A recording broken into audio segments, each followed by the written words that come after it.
이 시간에는 계속해서 박영선 목사님의 그런 신학 사상에 관해서 살펴볼 텐데, 제목을 박영선 목사님 무엇을 원하십니까? 이렇게 잡았습니다.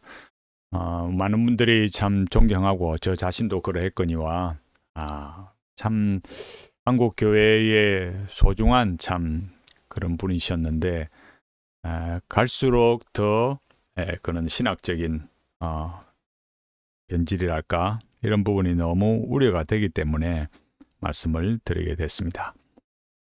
제가 계속 지난 시간에도 말씀드렸듯이 이런 것들을 나누고 있는데, 항상 이 멘탈리티의 핵심 키워드가 무엇인가를 아는 것이 너무 중요합니다. 그래서 그 핵심적인 키워드는 신성한 M&I, 구상화, 의미와 통일성, 도약이라 이렇게 했습니다.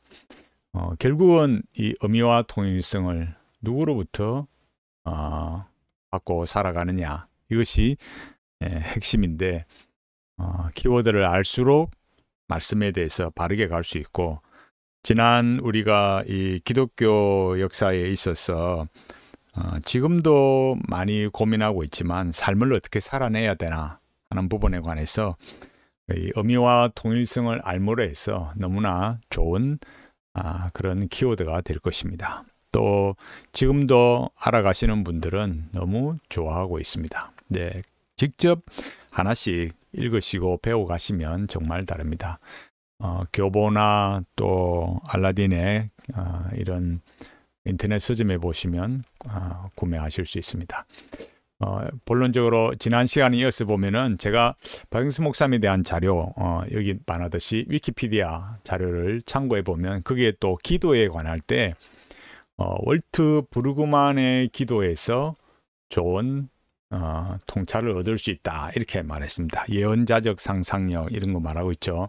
그래서 참 여기 말하는 거 월트 브루그만이라는 것은, 월트 브루그만을 말한다는 것은 신학적 좌파 라인에 서 있는 거예요. 신학적인 좌파라는 것은 이미 그만큼 정통 기독교에서 그만큼 이탈해 있는 신학적인 좌쪽 진영에 가 있는 그런 사람이라고 할 수 있습니다. 그런 책의 기도에서 통찰력을 얻는다, 좋은 통찰력을 얻는다. 과연 그런 게 참 얼마나 이 신학의 변질에 흐르고 있는가, 같이 동반해서 흐르고 있는가, 이런 것들 참 안타까운 일이죠. 그 다음에 보면 참 이 부분 놀랍더라고요. 교리를 가지고 기도를 하지 말자. 그 다음에 또 하나님의 뜻대로 기도하자. 이렇게 되어 있어요. 제가 말씀드렸듯이 이 위키피디아 자료 제가 말씀드렸잖아요. 지금은 제가 안 띄웠는데 자료가 정말 아주 어떤 분이 어떤 관점에서 이렇게 기획하고 계획해서 그렇게 많이 올려놓았는지 모르겠지만은, 근데 여기 보면은 참 놀랍잖아요. 그러니까 우리가 이 기독교 신앙을 가는 데 있어서 굉장히 혼란스럽게 하는 거죠. 그게 뭐겠습니까? 마치 하나님의 뜻과 교리가 충돌하는 것처럼, 아닌 것처럼, 그러니까 하나님의 뜻이 교리가 아닌 것처럼, 이거 정말 놀라운 거거든요. 그러니까 교리라고 말하는데 여기 또 뭐라고요? 하나님의 뜻. 교리와 하나님의 뜻이 다른 거냐? 또 뭐 잘못된 거냐? 적대적인 거냐? 그런 게 아니라는 거예요. 여러분, 우리가 하나님의 말씀을 배워가고 알아간다고 할 때 하나님의 뜻이 무엇인가를, 그게 성경에 계시되어 있는 거고, 그것을 핵심적으로 요약하고 체계화한 것이 교리입니다. 그런 까닭에 하나님의 뜻대로라는 것이 바로 교리라는 것과 결코 무관하지 않다. 그렇다고 해서 또 어떤 논쟁을 좋아하는 이들과 같이 똑같이 또 그게 100% 동일하냐, 이런 소모적인 논쟁을 하는 사람들은 참 어리석은 사람들이에요. 그러니까 하나님의 뜻이 교리와 무관하지 않다라는 것을 놓쳐서는 안 됩니다. 그래서 이 박영선 목사님의 이 위키피디아 자료, 여기에서 이렇게 말한다는 것은 참 놀라운 것입니다. 그러니까 여기에 이 자료가 그냥 올라와 있는 게 아니다라는 것들을 기억해야만 되겠습니다. 또 그 다음에 보시면 그 다음에 여기 제가 앞서도 말씀드렸듯이 렉시오 디비나가 무엇인가, 관상기도가 무엇인가, 왜 제가 이런 말씀을 드린다 했습니까? 그러니까 박인선 목사님께서 거룩을 말할 때도 그렇고 로안 윌리엄스를 인용하기 때문입니다. 로안 윌리엄스의 핵심이 이 관상기도다라고 했습니다. 관상의 영성, 유진 피터슨으로 말하자면 렉시오 디비나. 이 관상의 영성, 이 렉시오 디비나는 첫 단계 뭐라 했습니까? 섭득적 관상기도. 그 다음은 뭐라고요? 주부적 관상기도, 무념무상의 세계. 어떤 신의 개념도 없어지는 그런 세상. 그러니까 제가 말씀드렸듯이 이 관상의 세계라는 건 뭐겠습니까? 그러니까 이성의 테이프가 끊어진 생각이 없는 그런 세계니까 그냥 그저 어떤 종교라도, 어떤 여러 지상의 종교라도 이 무념무상의 세계, 만트라를 하든지 호흡 기도를 하든지 이 무념무상의 세계에 들어오게 되니까 종교 통합이 일어나는 거죠. 그러니까 각자의 종교에 따라서 호칭되는 신의 이름이 다를 뿐이지 다 같은 거예요.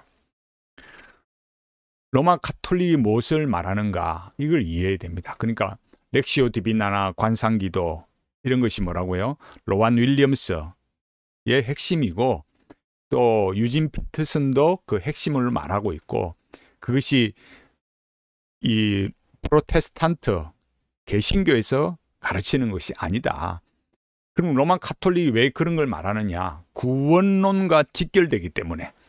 그러니까 로만 가톨릭의 구원론은 그럼 뭐냐? 신인협력설이에요. 신인협력설이라는 게 뭐겠습니까? 개혁신학, 기독교, 참된 기독교 신학, 정통 기독교는 뭘 가르치겠습니까? 단독설을 가르치는 거죠.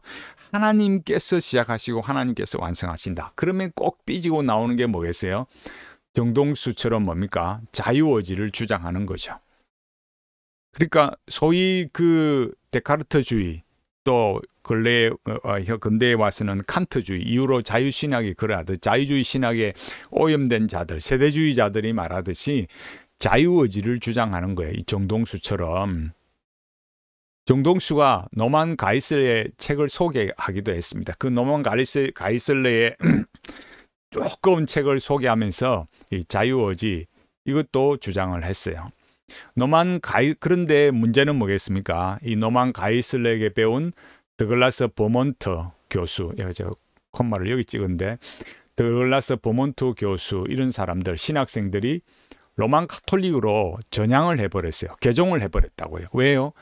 이 자유의지, 물론 다른 거 있습니다. 그 전향한 이유를 세 가지인가 이렇게 말하고 있는데, 사실 그런 것보다 더 핵심적인 게 뭐냐? 이 자유의지에 있는 거예요. 그러니까 신인협력설 어디에서요? 로만 가톨릭. 우리는 뭐라고요? 성경이 가르치는 것은 신단독설, 협력설이 아니라 단독설이다.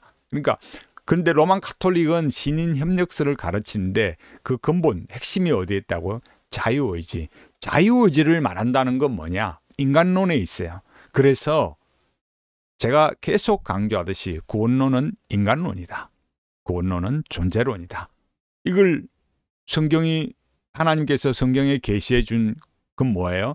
십자가죠. 십자가인데 이 색깔로 해서. 예. 십자가죠, 십자가. 그러니까 예수 그리스도의 십자가의 대속의 죽으심, 이걸 이제 성경이 가르친단 말이에요. 왜 십자가냐?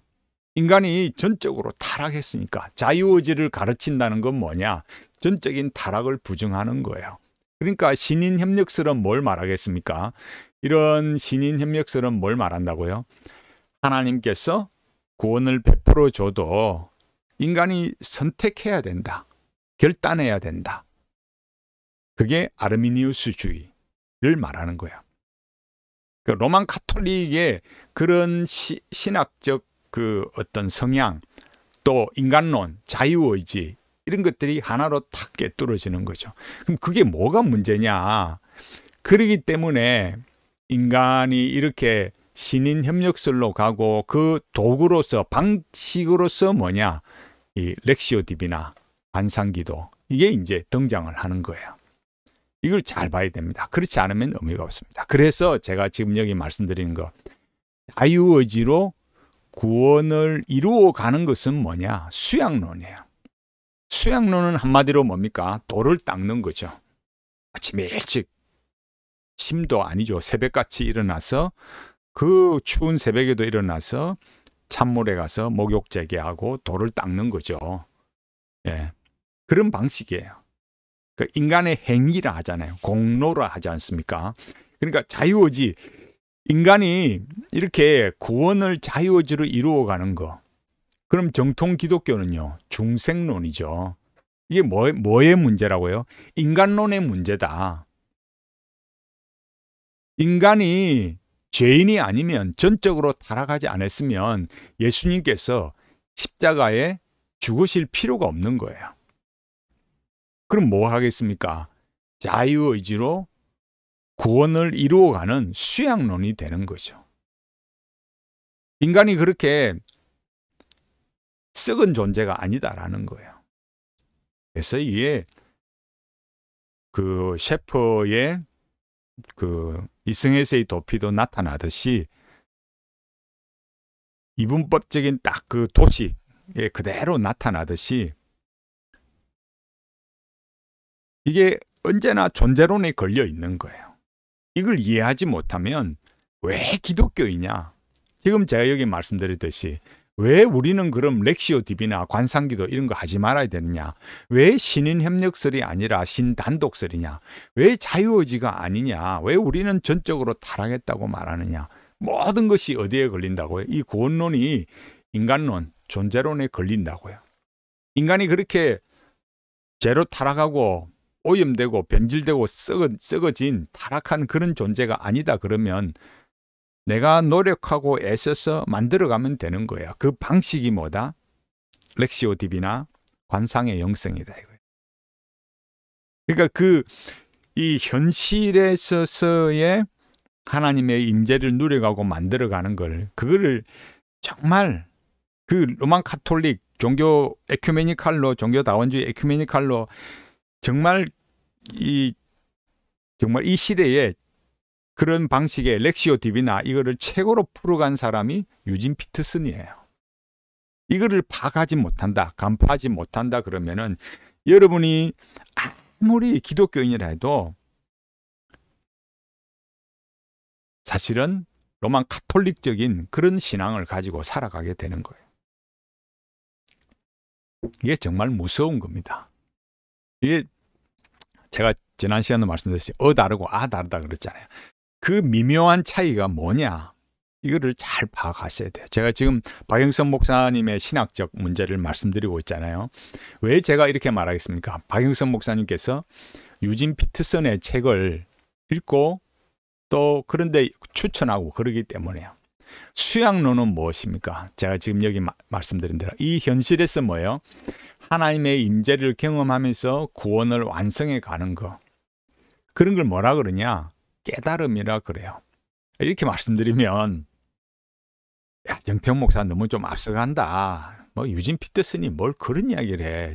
수양론이 뭐 그런 거야. 이렇게 생각하지만 결코 그렇지 않습니다. 조금만 집중해서 들어보시면 또 계속해서 들어보시면 또 앞에 제가 박영선 목사님 관련한 거나 다른 영상 현대 영성에 관해서 관상의 영성에서 말한 것들도 마찬가지고 조금만 주의해서 들어보시면 아실 수 있습니다. 대충 이렇게 들어가 가지고는 여러분에게 아무런 유익이 없어요. 그러니까 수양론이라는 게 뭐냐? 이 현실에서 하나님의 임재를 경험하면서 구원을 완성해 가는 거. 그 완성해 가는 거. 어떤 바로 그 도입해 가는 그 어떤 그 수단이 뭐라고요? 렉시오 디비나 관상기도라는 거예요. 깨달음으로 간다. 깨달음으로 간다. 이게 하나님의 음성 듣기, 하나님의 임재, 로렌스 수사 이런 거 다 도입되는 거예요. 그러니까 그 완성해가는 과정에 렉시오 디비나 관상기도가 있다라는 거예요. 그래서 토마스 머튼은 선불교로 가버렸어요. 그러니까 이런 것들을 여기 제가 말했잖아요. 구원을 완성해 간다. 이렇게 말할 때 깨달음이다. 이렇게 이거를 로만 카톨릭 신부들이 그 이전에 그야말로 이런 쪽에 관상기도에 소위 말해서 도가티였던 그 사람들이 결국 그 종착지가 어디냐. 이렇게 관상의 영성을 이렇게 만들어가다 보니까 어느 날 보니까 뭐예요? 이게 동양의 영성과 기가 막히게 탁 들어맞는 거예요. 그게 뭐겠습니까? 그게 바로 선불교로 간 거예요. 여러분 정말 어마어마한 겁니다. 여러분 이런 것들을 여러분 결코 작게 생각해서는 안 됩니다. 지금 제가 말씀드리는 것이 참 처음에는 수용하기가 쉽지 않으실 거예요. 왜 그런 소리를 하냐 그러면서 너무 오버한다. 네, 그렇게 생각하실 수도 있습니다. 물론 충분히 그런 어떤 참 생각들을 하실 수 있는데, 그러나 진짜 조금만 여러분들이 기울여서 생각해 보면 결코 그렇지 않습니다. 여러분 이 유명한 진짜 벌써 지금 박영선 목사님에게까지 영향을 미쳐서 그렇게 오고 있는 것처럼 너무너무 심각한 거예요. 너무너무 심각한 겁니다. 그러니까 결국 그 장악하고 있는 게 뭐냐? 그 장악하고 있는 핵심이 뭐냐? 이런 것들을 잘 봐야 됩니다. 그래서 깨달음이라 했잖아요. 위에서. 그죠? 여기 수양론이 결국 깨달음이다. 어느 종교에서나 그런 얘기 하잖아요. 그러니까 종교에 어느 날 갑자기 막 자기가 영성의 길로 막 가던 사람은 어느 날 갑자기 자기가 그렇게 깨지는 것을 보는 거예요. 그게 참 무서운 거예요. 깨달음이라는 걸. 이거 타 종교하고 같이 되는 거구나. 그런 걸 딱 알게 된다니까요. 그게 정말 여러분 무서운 겁니다. 생각보다 무서운 겁니다. 그런 것들을 여러분 쉽게 생각하시면 안 됩니다. 가면 갈수록 더 그런 게 이제 알려집니다. 이 토마스 머튼도 뭐냐? 참 제가 너무 참 놀라고 그렇지만은 유진 피터슨이 영적인 대가라고 말하는 사람 중에 한 사람이 유진 피터슨이에요. 내가 존경하는 사람. 그렇잖아요, 여러분. 내가 존경하는 사람을 그냥 존경하겠습니까? 나하고 사상이 같으니까 존경하는 거잖아요. 그리고 또 뭡니까? 내가 저 사람들이 간 길로 따라가야 되겠다. 그런 거잖아요. 유진 피터슨이 바로 이 영적인 대가라고 말하는 사람 중에 한 사람이 토마스 머튼이에요. 그런데 토마스 머튼은 어디로 갔다? 선불교로 갔다는 거예요. 놀랍지 않습니까, 여러분? 그럼 왜 선불교는 깨달음이냐? 그죠? 그러니까 여기 잘 보세요. 왜 그러냐? 선불교는 깨달음이니까. 여기 뭐라고요? 렉시오 디비나. 결국 수양론이다. 수양론이라는 게 뭐냐? 렉시오 디비나도 뭐냐? 이 현실에서 하나님의 임재를 경험하는 거. 이건 뭐라고요? 습득적 관상기도. 여기서 더 만트라 호흡기도 하면서 가는 게 뭐예요?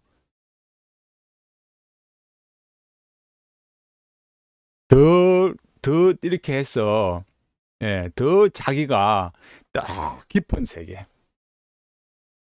대표가 끊어진 세계, 주부적 관상기도 그리로 간다니까요. 종교의 구분이 없어져 버려요. 다 그냥 이 안에 한몰이 돼버리는 거예요. 다 하나로 합쳐지는 거예요. 이거를 여러분 아셔야 됩니다. 그렇지 않으면 정태영 목사가 도대체 쥐가 뭔데 박영수님 뭐라 그래? 이런 생각하실 수 있다니까요. 지금 여기 보여드리는 것이 여러분 요 책 제 말이 정말 도저히 믿어지지 않는다 그러면 요 책 얼마 안 합니다. 여기 아마존에서 구입할 수 있습니다. 아마 요즘은 알라딘에서 구입하실 수 있을 거예요. 브라더 로렌스 이렇게 해가지고 크리스찬 첸 마스터 이렇게 했어요. 로렌스를 여러분은 하나님의 임재 이러면서 대한민국의 유명한 목사들 유기승 목사로부터 시작해서 수많은 목사들 교수들이 이렇게 가지고 와서 그러지만은 이런 사람이라는 거예요. 첸 마스터 선불교 대가다. 기독교 선불교. 이 말이 됩니까 여러분? 안 되는 거예요. 근데 여기 뭐가 있습니까? 나무가 있잖아요. 나무. 여러분 이게 처음 보시는 분들은 저게 왜 나무를 절해놨을까? 저도 그랬다니까요. 왜 나무를 절해놨을까? 여기에 대해서는 제가 시간이 많으니까 이게 바로 깨달음이에요. 어웨어니스. 다음에 제가 말씀드리겠습니다. 제가 그 주일 성경 통독할 때 안식일에 대해서 말하면서 들레저의 차이와 반복에 대해서 말한 것 중에서 들어가 있는데 제가 다음에 그거는 공개를 하든지 다음에 좀 생각해 보겠습니다. 자, 여기 보면은 선불교는 깨달음이다. 그러니까 렉시오 디비나 관상의 영성이 뭘 말하느냐?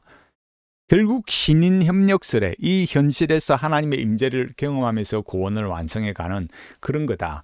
이 하나님의 임재 말하면 딱 생각나는 사람 누구요? 로렌스 수사. 로만 카톨릭이에요. 기독교가 아니라니까요.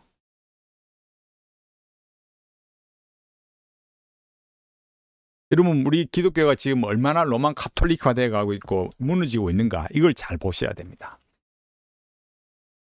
그러니까 이런 것들을 여러분 조금씩 여러분 제가 요거는 다음 시간 하겠습니다. 시간이 그래서 요까지 하고 또 이어서 말씀드리겠습니다. 그러니까 여러분들이 볼 때에 왜 정태욱 목사가 박영선 목사에 대해서 말하나 왜 또 박영선 목사가 유진 피터슨의 책을 추천하고 그렇게 말하는가 제가 거기에 대해서 계속 말하는 겁니다. 지금 이 시간 또 설명하다 보니 시간이 조금 길어져서 이 정도로 하고 또 이어서 말씀드리도록 하겠습니다. 박영선 목사님, 무엇을 원하십니까? 박영선 목사님께서 유진 피터슨, 월터 브루그만, 또 뭐 현대 영성가들을 인용하는 거, 특히 유진 피터슨, 또 말씀드렸듯이 로안 윌리엄스, 이런 걸 인용한다는 것이 박영선 목사님께서 그렇게 하신다는 것이 얼마나 참 우려스럽고 비기독교적인 것인가 비성경적인 것인가. 제가 왜 정태욱 목사가 왜 저렇게 말하는가 오늘 또 내용을 통해서도 조금씩 이해하시고 알아가시길 바랍니다. 그러니까 결국 그러니까 왜 기독교냐, 왜 우리는 정말 저런 로만 카톨릭의 영성을 가서는 안 되느냐, 여기에 대해서 선명해지기를 제가 바라는 거죠. 다음 시간에 살펴보겠습니다. 정말 저도 참 부족한 가운데 있었지만 하나님의 은혜로 알게 된 거, 이 핵심 키워드, 멘탈리티의 핵심 키워드, 신성한 내면의 구상과 의미와 통일성, 도약 바르게 아시고 또 참 그렇게 저보다도 또 더 많이 알게 되시기를 저는 바랍니다. 그래서 말씀대로 살아가는 우리의 이 기독교 신앙이 더 빛을 발하고 하나님께 영광을 돌리는 그런 은혜스러운 삶이 되기를 간절히 바랍니다. 이 변질되어가는 신학 세계 속에 박영선 목사님이라는 한 인물이 그려가는 그 영향력이 너무나 크기 때문에 이 신학의 이 변질이 일어나는 이 시대 속에 우리도 방향을 잃지 않도록 하나님 앞에 기도하면서 한 걸음 한 걸음 주님 앞에 나아가는 그런 신실한 주의 성도들이 다 되시기를 바라겠습니다.